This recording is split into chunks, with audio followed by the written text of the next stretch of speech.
अब अस्सलाम वालेकुम बेटा। वालेकुम। हाँ जी आयशा बेटा कैसे हो? ठीक हूँ। हाँ तो बेटे आप एक नात पढ़ती हो बड़ी प्यारी, वो तो मुझे आज सुनाओ।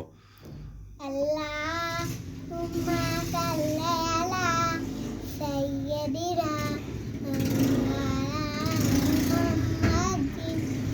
जिते मेरे नबी दादा डेराए होते हुंदा सदा सवेराए ਵਿੱਚ ਕਬਰਾਂ ਦੇ ਆਂਦਾ ਆਕਲ ਗਏ ਵਿੱਚ ਕਬਰਾਂ ਦੇ ਆਂਦਾ ਆਕਲ ਗਏ ਉੱਥੇ ਹੁੰਦਾ ਸਦਾ ਸਵੇਰਾ ਅੱਲਾਹੁੰਮਾ ਸੱਲੀ ਅਲਾ ਸਯ्यदिना व मौलाना मुहम्मदिन।